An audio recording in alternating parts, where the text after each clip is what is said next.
जय श्री कृष्णा दोस्तों। आज मैं आपको चंदा लक्ष्मी की कहानी सुनाने जा रही हूँ, जो कुछ इस प्रकार है। एक नगर में एक साहूकार और साहूकारनी रहा करते थे। साहूकारनी का नाम चंदा था। वो बहुत गंदी रहा करती थी। फूटे हुए बर्तन, टूटी हुई खाट, फटे हुए कपड़े और चौका भी गंदा रखती थी। रसोई भी गंदी रखती थी। अपने बच्चों को भी वह गंदा रखती थी। सबसे झगड़ा किया करती थी और इस वजह से उसका पति भी उससे बहुत परेशान रहता था। लेकिन साहूकारनी जो है वो लक्ष्मी माँ की पूजा किया करती थी। एक बार महालक्ष्मी मैया को साहूकारनी पर दया आ गई। साहूकारनी एक बार अंधेरी रात में एक गली से हाथ में दिया लेकर गुजर रही थी और उसी रास्ते में लक्ष्मी जी मिल गई। लक्ष्मी जी ने साहूकारनी से कहा कि अरे रुक जा बाई, मुझे भी अंधेरी गली में अपने दिए से रास्ता दिखाते हुए ले चल। तब साहूकारनी ने कहा कि आजा बहन। दोनों दीपक के उजाले में बातें करते हुए चलने लगी। लक्ष्मी जी ने साहूकारनी से कहा क्यों ना हम दोनों सहेलियां बन जाए। अब दोनों सहेलियां बन गई। लक्ष्मी जी जब साहूकारनी के घर गई तो वहां देखा कि दरिद्रता और गंदगी पसरी हुई है। लक्ष्मी जी ने साहूकारनी से कहा कि यहाँ चारों तरफ इतनी गंदगी क्यों पसरी हुई है, तुम क्या साफ सफाई नहीं करती हो। तब साहूकारनी ने कहा कि मुझे तो साफ सफाई करना ही नहीं आता। तब लक्ष्मी जी ने कहा कि आजा हम दोनों मिलकर घर को ठीक करते हैं। लक्ष्मी जी से साहूकारनी ने कहा कि मुझे तो घर की साफ सफाई करना ही नहीं आता है, मैं कैसे करूं। तब लक्ष्मी जी ने कहा कि कोई बात नहीं, मैं तुझे सब बता दूंगी।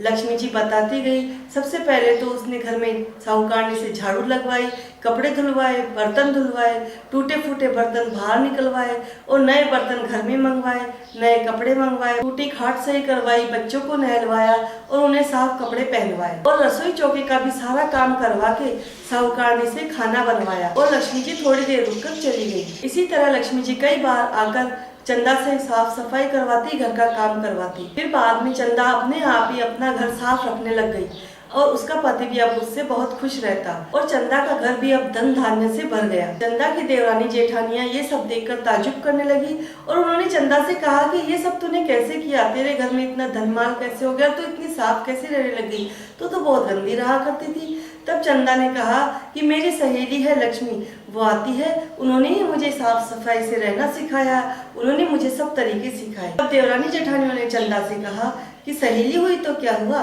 घूमती फिरती रहती है, आके तुझे काम के निर्देश देकर चली जाती है, कभी तेरे घर में वो रुकी भी है। तब उनके जाने के बाद चंदा ने सोचा कि देवरानी जेठानी ने बात तो बिल्कुल सही कही है। लक्ष्मी आती है और मुझे काम के निर्देश देकर चली जाती है, कभी मेरे साथ नहीं रुकी, कभी मेरे घर में नहीं रुकी। फिर एक दिन वापस से जब लक्ष्मी जी चंदा के घर में आई तो चंदा ने उसे चौकी पीढ़ा बैठने के लिए दे दिया और लक्ष्मी जी से कहा कि तुम यहाँ बैठ जाओ। लक्ष्मी जी ने चंदा से कहा कि चौकी पीढ़े पर तो मैं राजा महाराजाओं के यहाँ ही नहीं बैठती हूँ। तब चंदा बोली कि नहीं, तुझे मेरे घर तो बैठना ही पड़ेगा। लक्ष्मी जी बैठ गई।